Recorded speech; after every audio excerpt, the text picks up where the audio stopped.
પવિત્ર શ્રાવણ માસમાં સાબરમતીના કિનારે ભક્તિ કલાનો અદ્ભુત સમન્વય। સપ્તેશ્વર મંદિરમાં શિવ દર્શન। અનોખા શિવ ભક્ત હસમુખ પટેલની માત્ર 3 પેનથી બનાવેલી મહાદેવની 600થી વધુ કલાકૃતિઓનું અનોખું પ્રદર્શન કરાયું।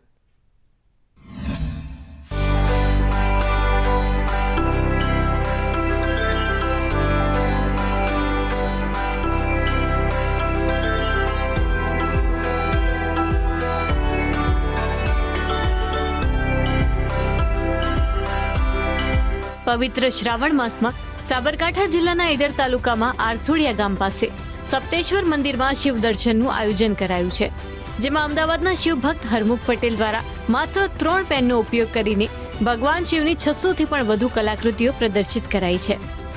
હસમુખ પટેલે છેલ્લા 22 વર્ષથી ભગવાન શિવના ચિત્રો બનાવે છે। હસમુખ પટેલે ચિત્રો બનાવવાની તાલીમ પણ નથી લીધી, છતાં પણ તેઓ ભગવાન શંકરના વિવિધ પ્રસંગો જેવા કે શિવ તાંડવ, ગંગા અવતરણ, ભસ્માસુર વધ જેવા પ્રસંગોને આવરી તેમના ચિત્રોનું સર્જન કરે છે। 12 જ્યોતિર્લિંગની કથાઓ આધારિત ચિત્રોનું આ પ્રદર્શન એ મુખ્ય આકર્ષણ છે।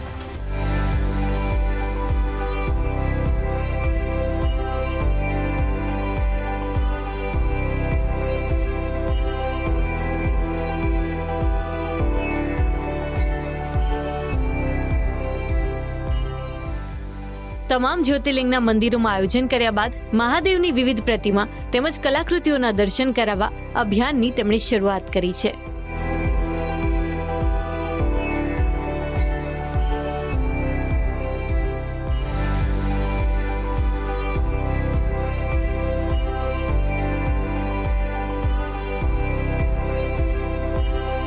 આ જે તમામ મુદ્રાઓ કેવી રીતે તૈયાર થયેલી છે, માત્ર લાલ, કાળો અને સફેદ 3 કલર છે।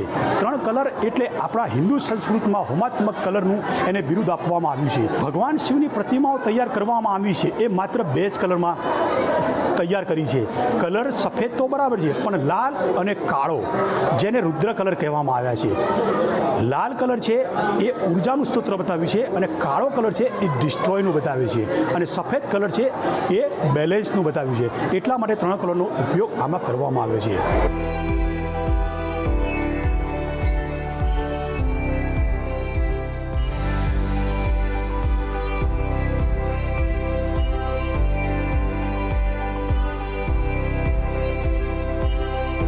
અમે દ્વાદશ જ્યોતિર્લિંગ યાત્રા પૂરી કરીને અને ગુજરાતમાં જેમ કે ભીમનાથ છે, બરવાડા, ગેલા સોમનાથ છે, અત્યારે હાલ સપ્તેશ્વર છે, એની આગળ અમે ભાવનગર હતા, એ રીતે ગોપનાથ હતા લાસ્ટ યર। કેટલા વર્ષથી જોડાયેલા છો?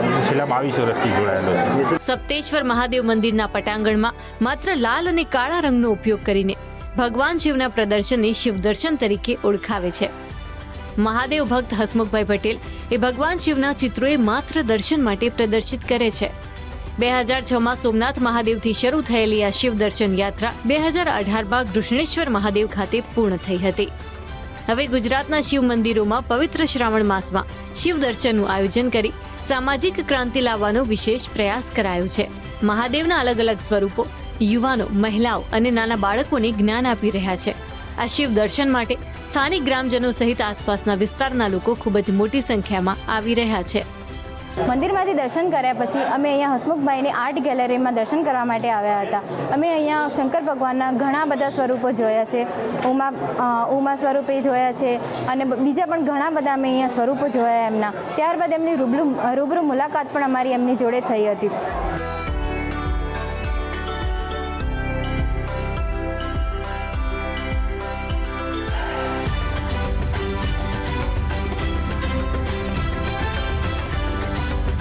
આજે પવિત્ર શ્રાવણ માસ છે ત્યારે અમે અહીંયા સપ્તેશ્વર મહાદેવના દર્શન માટે આવેલા છીએ।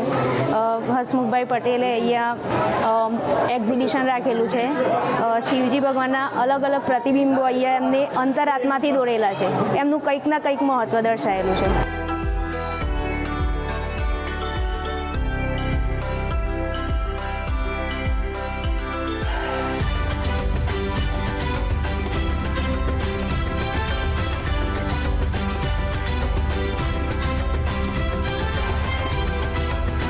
તો હસમુખભાઈ જેવા લોકો આવી ચિત્રકલા કરતા હોય તો ખરેખર શિવના આટલા બધા સ્વરૂપો તો મેં આજે જ દર્શન કર્યા છે, તો હું ખરેખર એમનો દિલથી આભાર માનું છું કે શિવની ખરેખર ઓળખાણ અમને આજે જ કરાવી છે.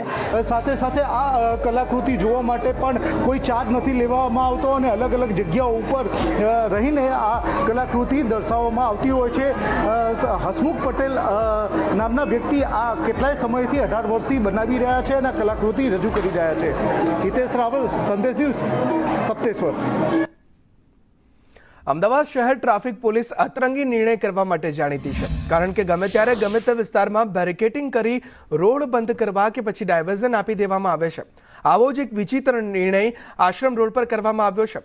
આશ્રમ રોડ પર બાટા 4 રસ્તા પાસે ઇન્કમટેક્સ તરફથી આવતા ટ્રાફિક માટે ફ્રી લેફ્ટ બંધ કરાયો છે. દિનેશ હોલ તરફ જતા માર્ગ માટે સ્પેશિયલ રસ્તો ખોલવામાં આવ્યો છે. કોઈ પણ દિશામાંથી તમે આવો તો દિનેશ હોલ જવા માટે અલાયદો રોડ છે અને